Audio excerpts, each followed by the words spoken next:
sebetulnya yang cukup memusingkan atau membuat gempar adalah buku hitam yang di Kusnadi itu. Jadi apa catatan apa yang ada dalam buku hitam itu sih? Dalam forum expose itu memang sempat ada statement yang muncul dari seorang Piman. Emang ada yang berani mau nangkep Hasto? Gitu. Kenapa kok ada sampai muncul statement itu? Karena keberadaannya dia tidak terdeteksi dan Hasto diduga mengetahui keberadaan yang bersangkutan, maka penyidik dalam hal ini penegak hukum berkeyakinan bahwa Hasto turut serta menyembunyikan keberadaan Harun Masiku.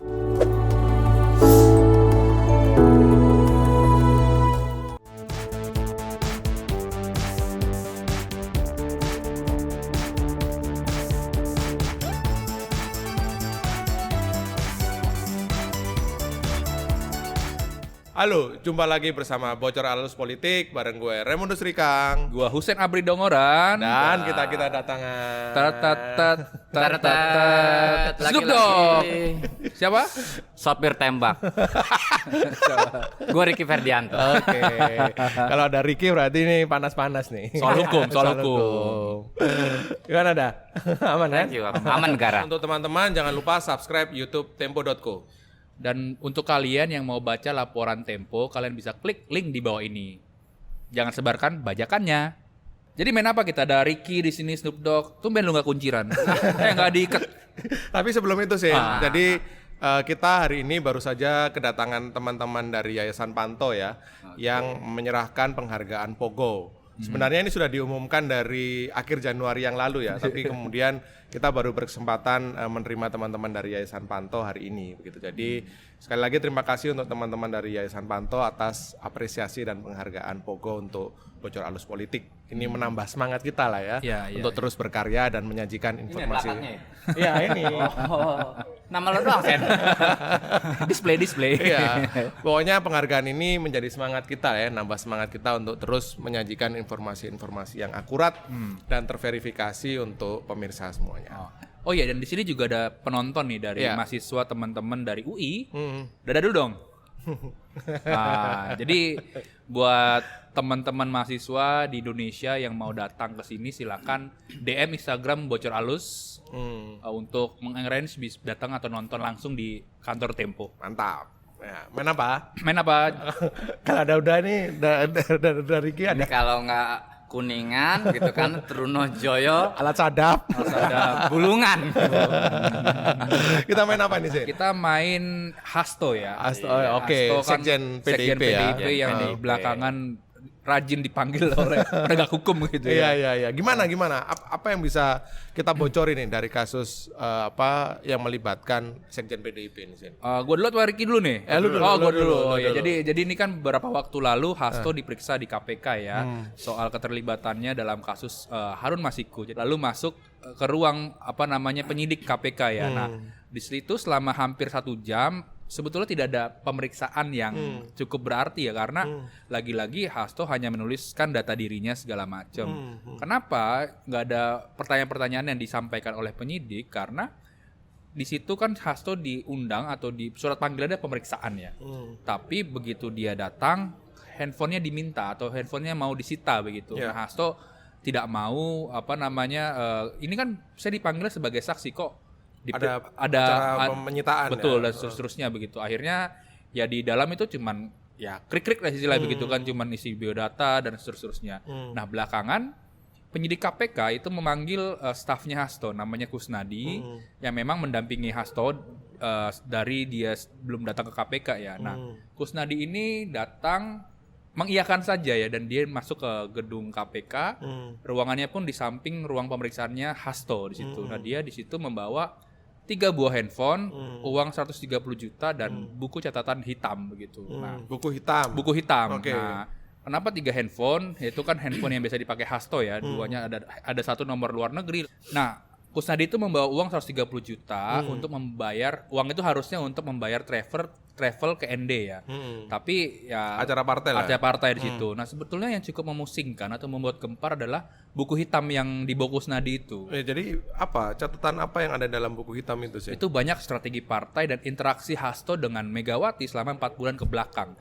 Jadi Hasto ini kalau ngobrol sama beberapa narasumber di PDIP memang rajin sekali ke Teuku Umar ya. Dari ada 2 jam. Maksudnya dalam artian jam 8 pagi pasti ketemu dengan Bu Mega melaporkan apa yang sudah terjadi, dan 8 malam ataupun di malam hari melaporkan apa yang terjadi di hari itu begitu. Nah, itu selalu dicatat ya. Selalu dicatat sama Hasto. Ada beberapa poin di situ. Yang pertama adalah soal pilkada. Strategi pilkada Strategi pilkadanya PDIP untuk November mendatang. Lalu yang kedua adalah soal Megawati yang menolak penambahan nomenklatur kabinet. Itu dia. Cerita lu detail banget. Siapa yang bocorin ke kita ini soal apa namanya proses di KPK dan macam-macam itu? Beberapa politikus PDIP gua temui sama tim ya. Tim Cica juga temuin, Egy juga temuin, Erwan juga temuin, termasuk juga bertemu dengan Hasto ya. Jadi kami menanyakan sebetulnya apa yang terjadi sih di hari itu, di hari pemeriksaan lu itu, dan gimana kondisinya begitu. Berarti pemeriksaan di KPK ini sebenarnya tidak lepas dari kasus Harun Masiku begitu. Nah, ini ada Ricky nih. Rick, berarti kalau sekarang Harun Masiku dibuka lagi, pertanyaan banyak orang, kenapa setelah 4 tahun nih dibuka lagi?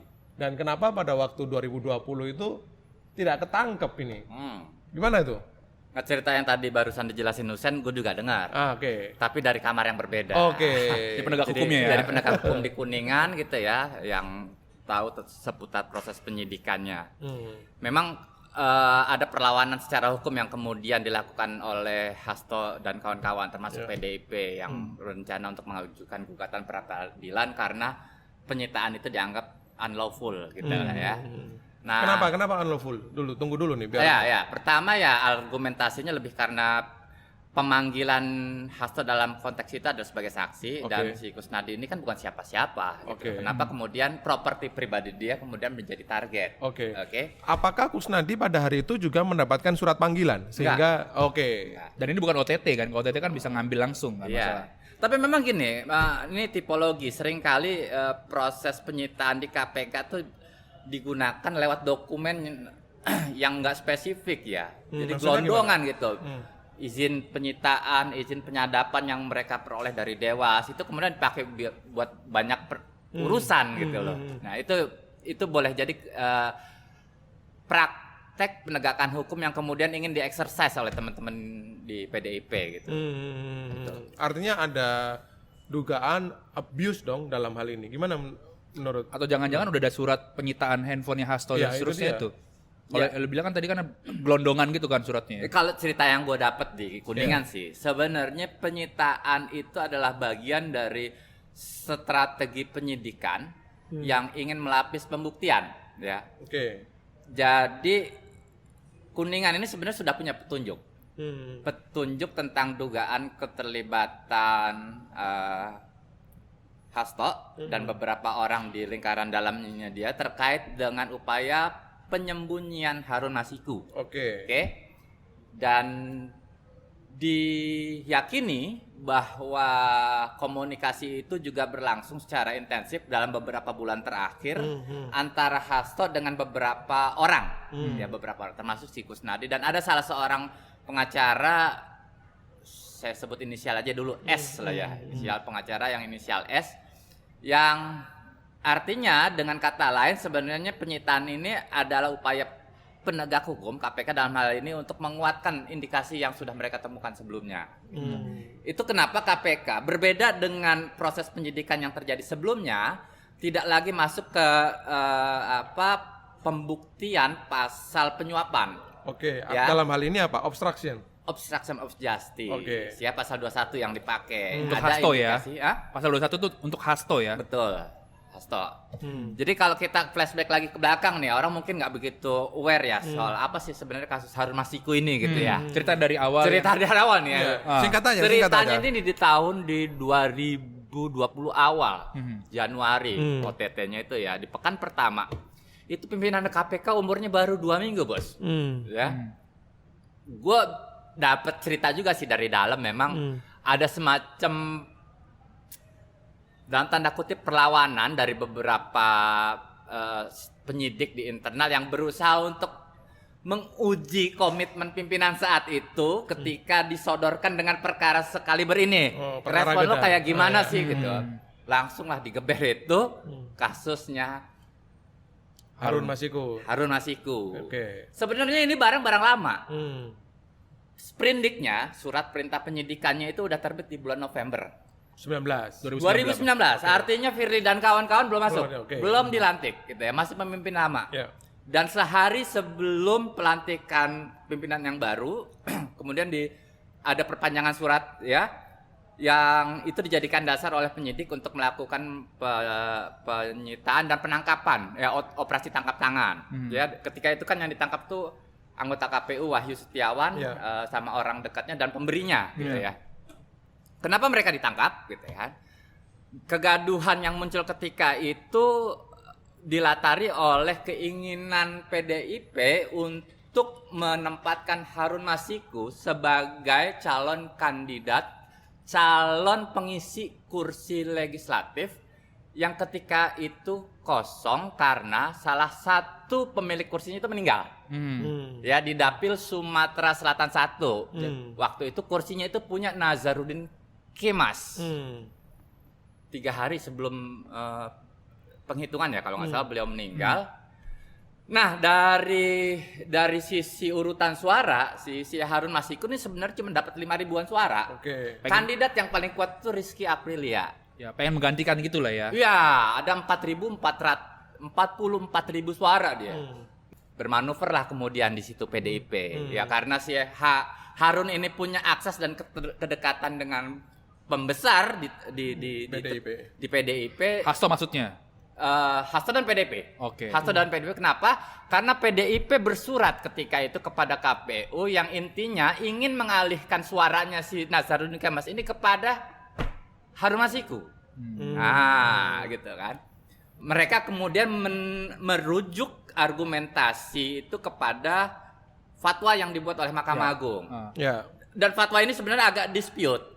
Mahkamah Agung itu memberikan diskresi kepada partai untuk menggunakan suara itu kepada kader terbaik mereka sesuai peraturan undang-undang yang berlaku. Make it short Tadi kan lu bilang obstruction of justice. Ya. Sebetulnya apa yang dilakukan Hasto sampai KPK mau menggunakan pasal itu ke dia? Ya, seperti yang gue tadi jelasin di awal, Sen. Harun Masiku ini kan luput dari operasi penangkapan ketika di Januari 2020 itu kan. Sejak saat itu dia berstatus buron. Artinya saat ini penyidik sangat berkepentingan untuk memburu keberadaannya dia untuk melengkapi perkara hukum yang sudah berjalan ya, yang masih tertunda lah gitu ya.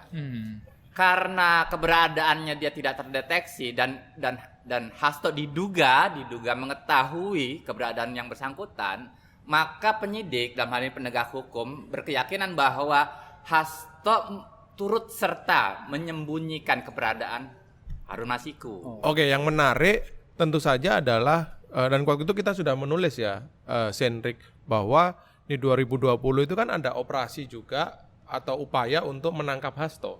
2020 ya. Persis kan? Ya. Ya kan? Yang mungkin publik belum tahu adalah mengapa pada 2020 itu Hasto tidak tertangkap.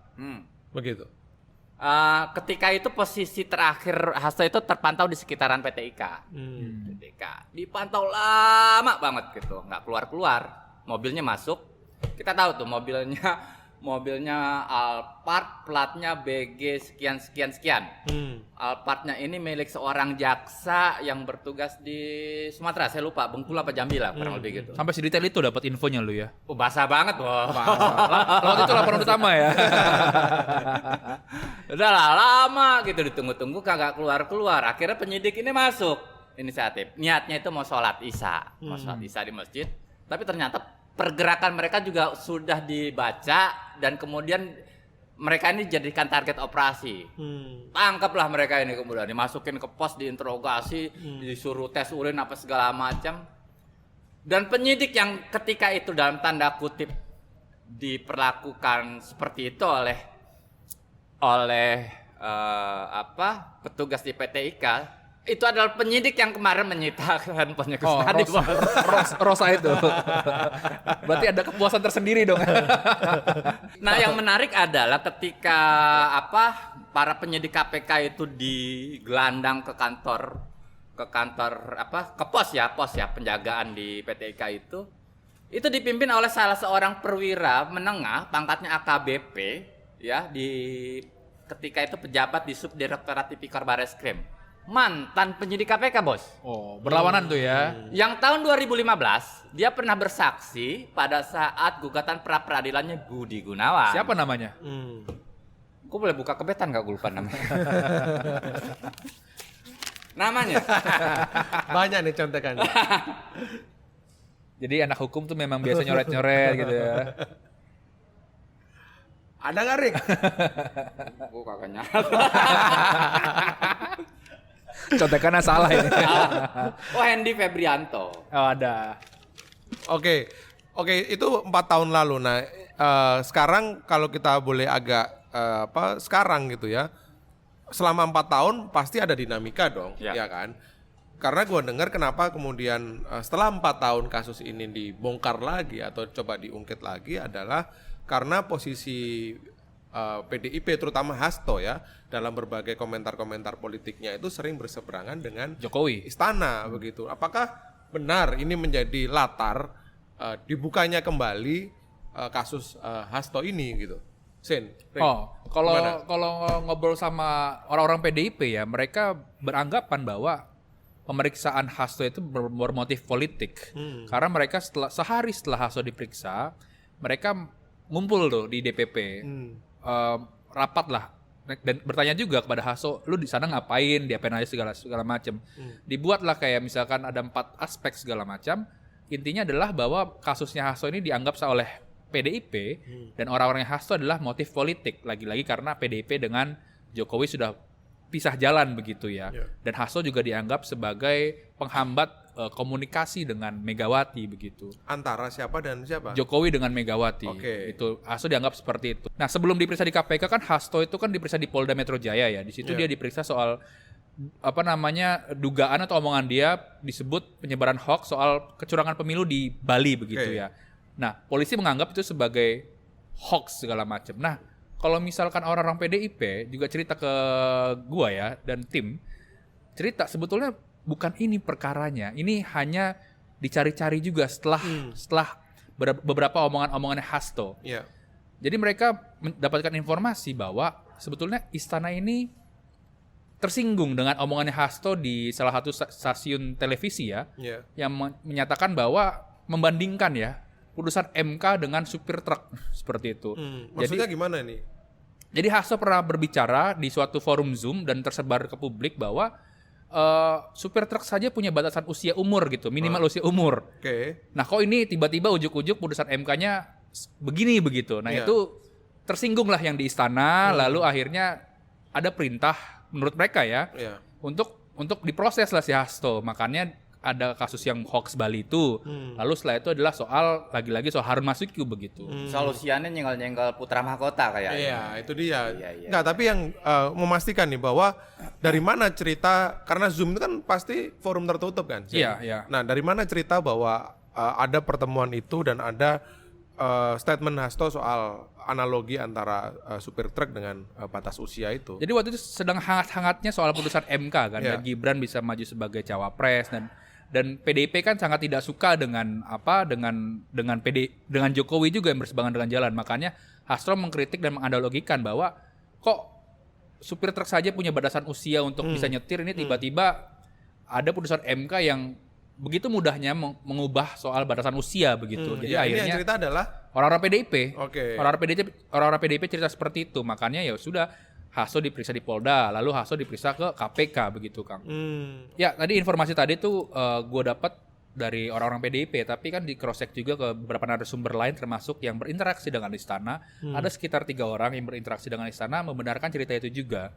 Jadi selain soal analogi supir truk, juga istana tersinggung soal Hasto yang mengungkit kembali soal dana-dana pilgubnya Jokowi waktu dia DKI ya, running itu ya. 2012 Jadi ada ketersinggungan di situ. Makanya menurut analisa mereka, Hasto ini dicari-cari kesalahannya begitu. Makanya bola Polda itu jalan, lalu Kuningan KPK. Oke. Kalau di Polda jalannya udah seperti apa tuh, Rick, hari ini?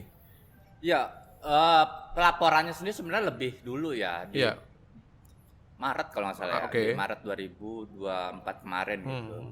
Memang ini fase-fase yang sering kali kalau dibaca ya dalam konteks politiknya itu erat dengan peristiwa ketika hubungan antara Teguh Umar dengan istana ini sedang memanas ya. Ya, nggak kali ini aja sebenarnya, bahkan beberapa waktu ketika proses pencalonan Gibran itu diketahui oleh Teguh Umar dan Teguh Umar merespon itu dengan penolakan, itu pun juga sempat muncul statement dari pimpinan KPK waktu itu terkait dengan perburuan Harun Masiku. Yang itu sebenarnya kalau dibaca sinyalnya ini adalah pesan untuk Hasto gitu loh. Karena ini kan PR yang sedang belum kelar, yang hanya bisa diselesaikan ketika KPK sudah memeriksa dan menggali keterangan dari Hasto. Oke, artinya dalam kasus di Polda itu kan sebenarnya adalah posisi Hasto sebagai narasumber. Artinya berkaitan dengan perusahaan pers kan, ya, atau media. Nah, dalam posisi ini gimana nih memperlakukan kasus ini, Rick? Jadi ini kan kaitannya dengan statement beliau ya di salah satu stasiun televisi ya, yang dianggap kemudian mengansur unsur pidana. Kenapa pidana? Karena informasi itu dianggap hoax gitu. Nah, polisi informasi yang kita dapat itu sudah sempat membuka komunikasi dengan Dewan Pers untuk meminta semacam opinion ya, pendapat terkait dengan pernyataan Hasto tersebut. Kenapa? Karena sebelum itu Hasto beranggapan bahwa statement yang dia sampaikan di sebuah stasiun televisi itu merupakan sebuah karya jurnalistik yang nggak bisa dipidana. Kalaupun ada seseorang yang tidak merasa puas, keberatan dengan pernyataan itu, sampaikan sanggahan, keberatan klarifikasi lewat saluran yang pas. Jawab lah kurang lebih seperti itu. Nah, dilalah ternyata polisi ketika itu merujuk kepada surat edaran yang dibuat oleh Ketua Dewan Pers saat itu, Stanley ya. Itu tidak bisa dipidana ya, kecuali kalau itu mengandung unsur hoax. Celahnya di situ. Ini yang kemudian dipakai oleh polisi untuk melanjutkan proses penyidikan terkait dengan laporan di Polda. Oke, berarti kalau hari ini ada dua nih ya yang jalan, tapi EV-nya lebih kemana nih yang akan kena nih? Kalau dari sisi magnitudo sih sebenarnya Kuningan. Kasus lama KPK ya. Kasus lama. Tapi di Polda bukan cukup serius, ada 50 saksi yang udah diperiksa tuh. Saksi ya betul, tapi ini kan persoalan yang sifatnya debatable ya dari aspek pembuktian perkara. Seringkali harus menghadirkan testimoni dari para pakar, ahli bahasa, itu akan dibangun narasinya berdasarkan pendapat para pakar. Berbeda konteks dengan peristiwa yang hukum yang ada di Kuningan. Ya, temuannya jauh lebih spesifik gitu ya, terkait dengan keterlibatan seseorang dalam peristiwa pidana. Oke. Rick, gue pengen mendalami tadi lu bilang soal Hasto akan dijerat pasal obstruction of justice. Tadi berkaitan juga soal ubur-uburan di PT IKA ya. Apakah waktu itu narsum lu itu mengetahui Harun Masiku tuh sebetulnya ada di PT IKA apa enggak? Ya. Jadi setelah dari apartemen itu mereka berdua bertemu bertemu di sebuah SPBU. Dari situ mereka kemudian menuju PT IKA. Ya. Kenapa pertemuan itu berlangsung? Karena sebelumnya ada komunikasi antara Saiful kepada Harun Masiku untuk merendam handphonenya dia. Merendam handphone. Bener dilakukan itu. Dan nggak Harun itu tidak tahu apa yang melatari arahannya perintah itu ya. Karena itulah mereka kemudian bertemu. Ternyata arahan yang dibuat oleh Saiful itu nggak lepas dari peristiwa ketika KPK ketika itu melakukan operasi tangkap tangan gitu ya. Nah, nggak lama setelah operasi itu meledak, jadi ada beberapa grup percakapan yang di dalamnya itu ada Saiful kemudian dikeluarkan gitu. Oleh siapa dikeluarinnya? Ya admin grup. Admin grupnya lah. Oke. Terus setelah itu apa yang terjadi itu? Setelah Saiful dan kemudian Harun masuk ke PT IKA itu, Rick? Ya, mereka berdua masuk ke PT IKA dan penyidik kemudian melakukan monitoring ya pergerakannya mereka di dalam berapa lama. Ketika proses penantian itulah kemudian terjadi upaya intimidasi terhadap penyidik. Tapi kalau nggak salah kan gue inget tuh Hasto kan sempat jadi buruan wartawan. Ya kan, betul. pada hari itu dan sempat tuh ketemu di sebuah acara PDIP. Di Expo. Iya ditanya betul, kan betul. kemana pada waktu ontran-ontran itu katanya sakit perut. Sakit perut. Tapi apa yang sebenarnya terjadi itu? Dan setelah saya minum puyur cap kuku ini ampuh dia bilang ketika itu. Iya. Ada itu teman-teman wartawan nunggu 10 jam itu dari pagi baru keluar dia tuh sekitar jam 5 sore. Tapi sebenarnya dia kemana itu dia, Rick? Kalau penyidik meyakini beliau masih ada di PTK sana. Dan keterangan yang kemudian kita peroleh dari orang-orang dekat Hasto mengatakan bahwa ketika itu Hasto sedang berada di rumah seorang orang dekatnya untuk periode waktu yang cukup lama lah, lebih dari 1 hari. Gitu. Jadi ini sebenarnya agak membingungkan juga sih sebenarnya. Berarti KPK itu sudah punya bukti yang jelas ya bahwa memang jejaknya Hasto di PT IKA, lalu jejaknya Harun Masiku pun di PT IKA begitu ya. Betul. Dan pengakuan tentang peran Hasto di kasus itu sebenarnya bisa dilacak dari statementnya si Saiful. Pernah suatu waktu ketika dia sedang keluar dari KPK disebut bener nggak itu uang dari Hasto? Iya. Dia mengiyakan ya. Iya. Tapi kenapa waktu itu pimpinan KPK nggak mau melanjutkan Harun Masiku nih dan nggak sampai ke Hasto ya? Ya. Apakah gara-gara Firly berganti? Iya ketika itu kan motif politiknya lebih kencang juga di internal KPK ya? jadi ketika itu memang terjadi perdebatan ya ketika forum ekspos perkara itu dihadiri oleh 3 pimpinan KPK, ada Alexander Marwata, Lili Pintauli Siregar dan Nawawi Pamolango. Ketika itu ketua KPK Firly Bahuri sedang dinas, gue lupa ke Bali kalau nggak salah, Gufron lagi sakit.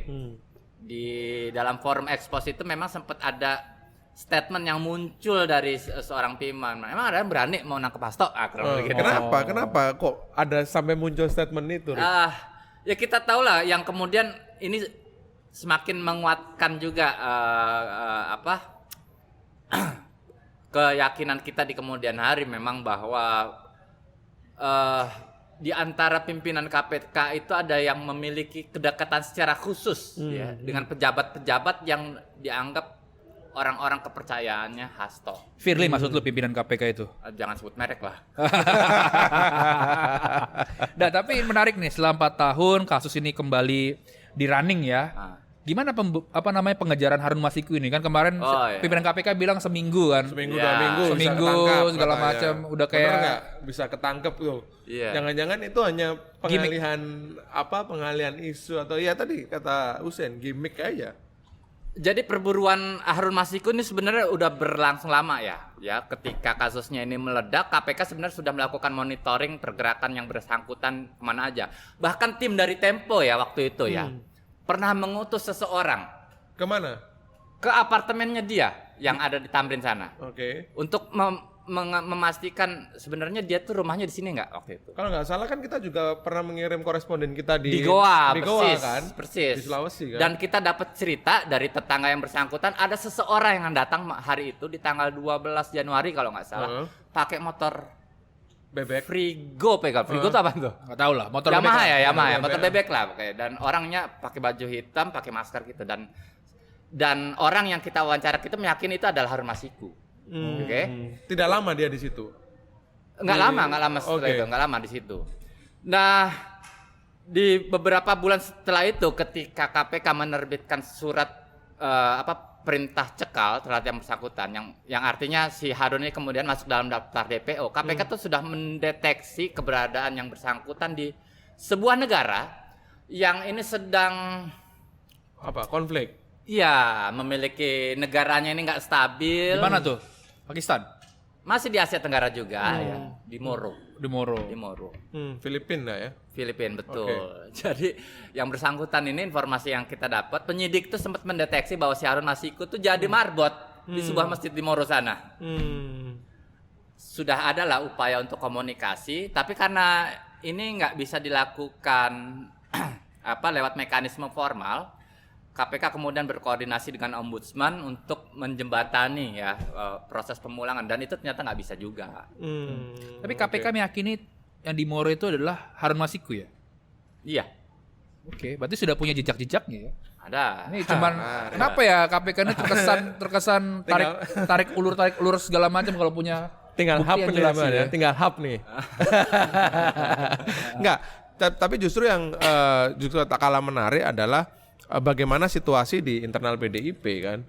Karena kalau melihat ceritanya kan pasti dalam waktu dekat ya hampir pasti ada turbulensi gitu kalau nanti Hasto tertangkap begitu. Nah, bagaimana di dinamika di internal PDIP? Apakah kemudian Megawati sudah menyiapkan penggantinya atau ada upaya perlawanan dari PDIP terhadap proses yang terjadi di KPK gitu? Mungkin gue kembali dulu di di 2023 ya. Jadi sebelum PDIP, maksudnya pasca romantisme Jokowi dengan PDIP itu selesai berpisah jalan, memang di PDIP sendiri dan Hasto yakin bahwa kasus dia itu akan dijalankan lagi, di-on-kan kembali begitu ya. Termasuk mereka membuat berbagai klaster ya, termasuk kasusnya soal Harun Masiku ini. Bahkan Hasto juga pernah cerita ya bahwa dia diingatkan oleh beberapa orang bahwa lu bakal kasus ini Harun Masiku bakal jalan lagi dan seterusnya ya. Nah, belakangan di internal PDIP itu menghangat soal pergantian Hasto. Pergantian sekjen. Ya? Kenapa? Yang seperti tadi gue bilang di awal, Hasto ini dianggap terlalu frontal terhadap Jokowi dan istana begitu ya. Dianggap, lalu juga yang kedua dianggap sebagai penghambat komunikasi antara istana dengan Megawati begitu. Yang terakhir adalah menghambat kerjasama dengan PDIP dengan Prabowo Subianto begitu. Bahkan Puan pun sudah pernah quote and quote memperingatkan Hasto ya, ojo jangan beginilah caranya terlalu melawan atau terlalu frontal terhadap kekuasaan begitu ya. Nah, yang menariknya adalah kalau misalkan sekjen ini jadi tersangka, pasti kan ada PLH dulu ya, pelaksana tugas atau pelaksana harian begitu ya. Nah, ini sudah sempat muncul beberapa nama.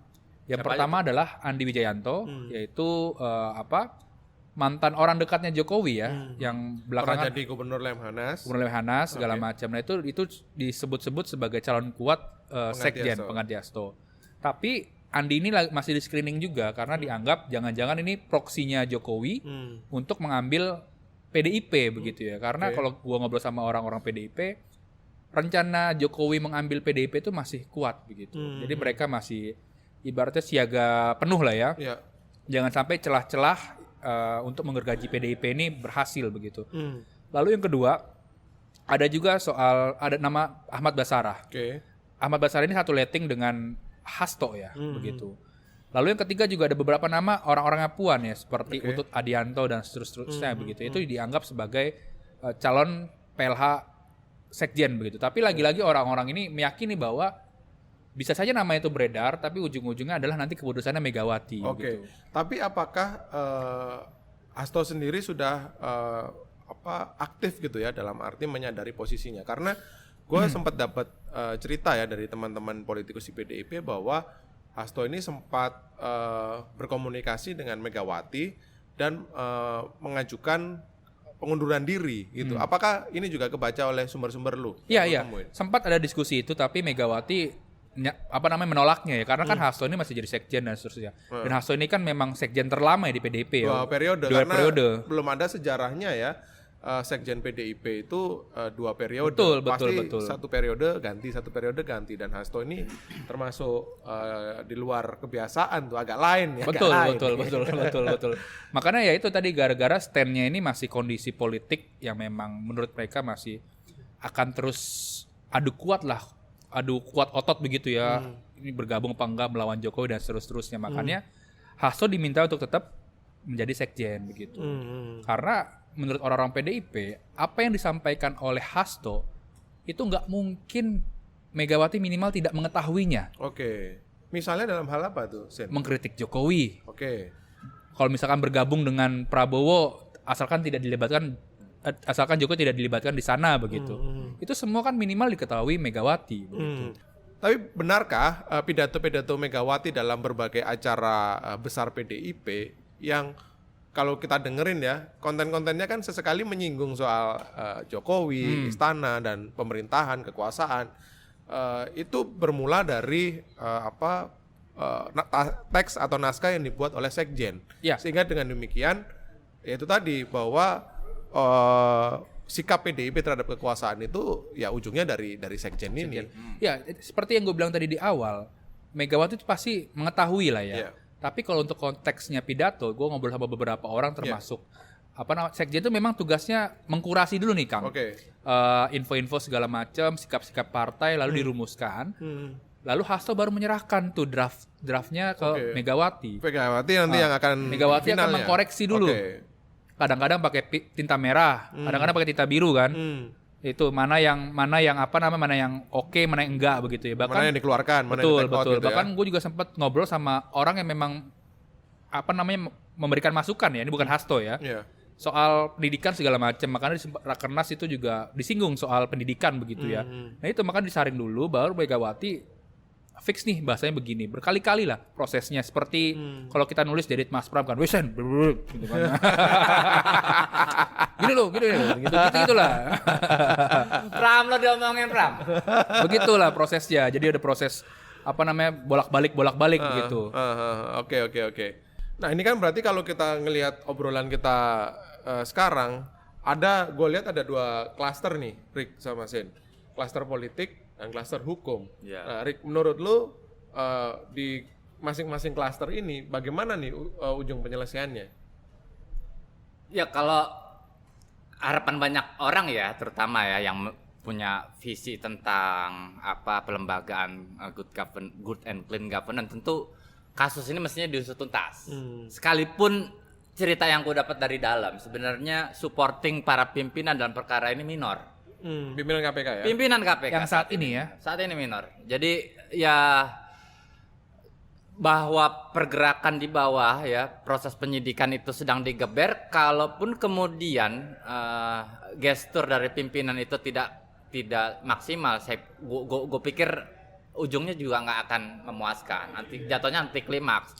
Tapi lagi-lagi itu lagi-lagi harus kita baca dari aspek politiknya, Sen. Nggak bisa lepas begitu aja. Tapi perkara ini itu sangat bergantung dari bagaimana motif politik balik itu. Dan apalagi kan sekarang sudah pisah jalan ya. Itu harusnya sih lebih mudah ya berjalan kasus-kasus. Nah ngomong-ngomong pisah jalan antara Jokowi dengan PDIP ya dalam hal ini, kemudian memunculkan kasus atau dinamika Hasto, ya mestinya ini jadi momentum. Gua kira ya Rick sama Sen bahwa dengan kemudian pisah jalan itu membuat kasus-kasus yang selama ini tidak tuntas, ya kan, dalam kasus Harun Masiku ini ya mestinya dibuka aja gitu semuanya gitu, bahwa diselesaikan.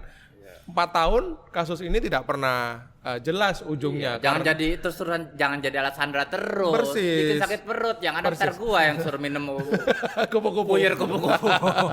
ya itu tadi 4 tahun kasus ini tidak jelas karena hubungan politik antara Jokowi dengan PDIP. Tapi setelah kemudian Jokowi dan PDIP ini pisah jalan, menjadi semacam pintu masuk bagi pengusutan kasus Harun Masiku dan juga keterlibatan Hasto dalam kasus ini. Itu sikap Tempo ya. Iya, jadi usut tuntas lah kasus-kasus yang selama ini mandek karena perbedaan atau perubahan konstelasi politik, ya tidak boleh berubah sikap itu gitu. Jadi tetap harus usut tuntas dan buka sampai ke siapa aktor-aktor yang terlibat.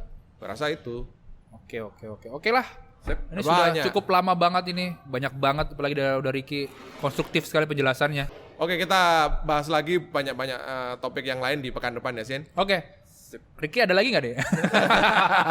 Atau sudah punya program sendiri ya? Saksikan terus Bocor Alus Politik di YouTube Tempo.co dan kalian juga bisa dengar di Spotify Bocor Alus Politik. Sampai jumpa.